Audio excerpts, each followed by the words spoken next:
What do you got? Oh, is it my show again? It's your show again. Have you heard about the Joshi apartment wrestling? I guess it's not my show again. And no, I don't know what you're... I remember Apartment House Wrestling shot by Theo Errett in Sports Review Wrestling magazine. Well, it infiltrated over into a number of the magazines. And folks, for those of you who don't know that there's a precedent for what we're about to talk about, in the 1970s, Stanley Weston, who was still the publisher of London Publishing, but I guess he was a dirty old prevert, and poor old Bill Apter, who was the editor and the main honcho and had to take all the heat, had to create a thing called Apartment House Wrestling so that they would have an excuse to put pictures of girls wrestling in front of a curtain in bikinis on their wrestling magazine cover. Because Stanley Weston says, well, it sells magazines. And I don't think poor, wonderful Willie Apter has lived it down to this day. And the photos, as you mentioned, were by noted wrestling photographer Theo Errett from Los Angeles, because you could get a lot of models that wanted to fucking wrestle each other in bikinis out in Los Angeles. Some porn stars, too, in some of those photos. It was a big paying deal there. And the wrestling promoters hated it because it was obviously phony, and the wrestling fans, except for the people who, I don't even know why it would have sold magazines, I think only in Stanley Weston's mind, because there wasn't that much price difference between that and Playboy, and they were still fucking in bikinis, right? Or with a bar over their tender bits. They were in bikinis usually, yeah. There was some in the early days. He got the black bar over there, you know. But regardless, you could buy Playboy right next to it on the newsstand. So I don't think it sold any wrestling magazines. So the fans didn't like it, the promoters didn't like it, and it was obviously phony. So it's been revived. I can't believe you didn't see this. Somebody tweeted me this. And I saw it's apparently they did like a fucking hour or 2 hour show out of this. But from the fine folks who have brought you the Japanese division of the AEW women's tournament, they actually are doing Joshi apartment house wrestling for YouTube in Japan.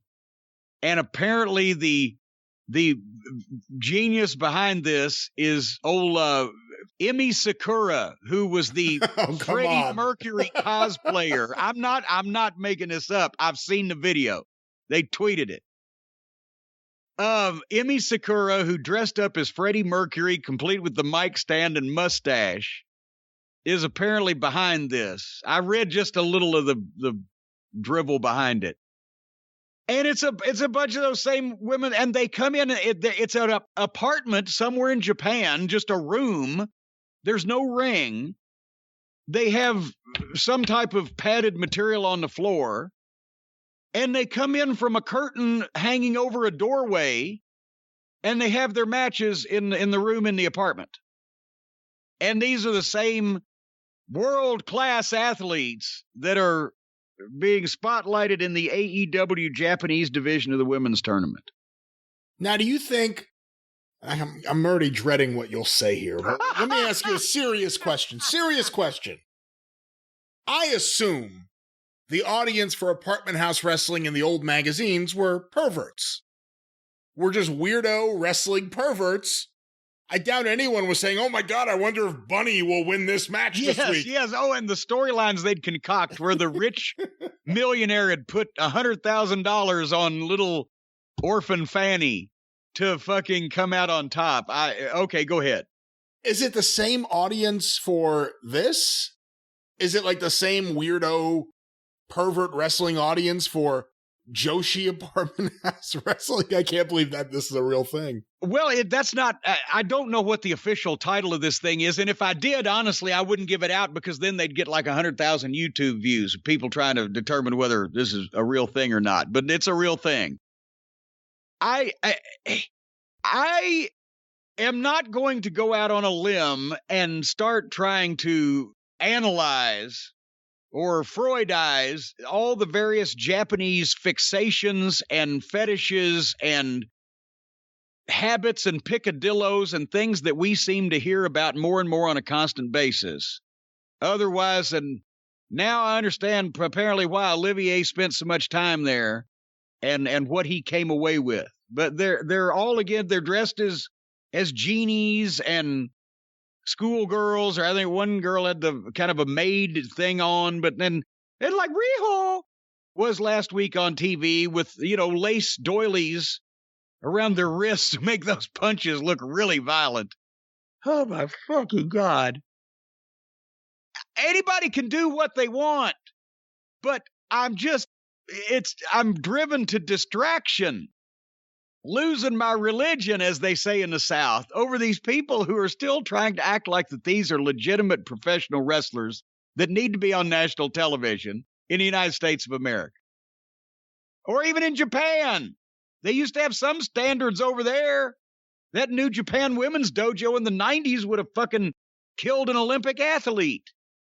And now it's fucking failed. All Japan Women's Dojo. All Japan. I'm sorry. There was no New Japan Women's Dojo. There was no, but I'm all fucking fired up here. The goddamn failed teenage pop idols become cartwheeling 98-pound wrestlers. And now we got to look at them on our TVs because one guy's got a fetish. I don't get it.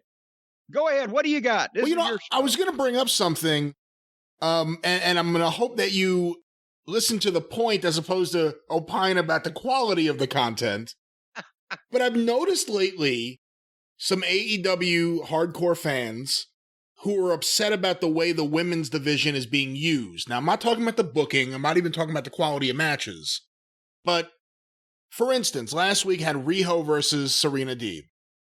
We both said it was the best match on the show, despite it being Riho. The follow-up to that is Riho versus Thunder Rosa isn't on the TV show. It's on YouTube. What? So instead we get Jake Hager versus Brandon Cutler on TV next week. No. So a lot of the complaints are it's stop and go. That they have this tournament, you get the match with Riho, which apparently popped the rating a little bit, that match. And then the follow-up is she's on YouTube. Or she's on Bleacher Report. I forget exactly where it is, but it's not on the TV show. So there are fans that are upset about, and again, you and I have very different opinions of the AEW women's division and some of the hardcore AEW All right, fans. But just in a vacuum. Yes. You show the first round match, but you don't show the second round match. Right. Well, that's just stupid. I think so. I wonder how many people are going to buy cameos for me to tell Tony Khan he's stupid. Maybe they'll just say, in the next 2 minutes, Cornette, book this angle for Tony Khan, and we'll send this to him better than he did. It won't matter. I guess then they need Tony's phone number. Well, I guess everybody's got Tony's phone number. It won't matter. It'll be just... They had his number as soon as they walked in the door. It'll be just like the football team and just like the football club or soccer team over in England. Despite lack of success or despite people killing him for the shoddiness of it, he will insist that he's doing a good job. He insists that he's doing a good job as Booker. And there's nothing anyone can say to talk him out of it. Give credit to his enablers. Come on.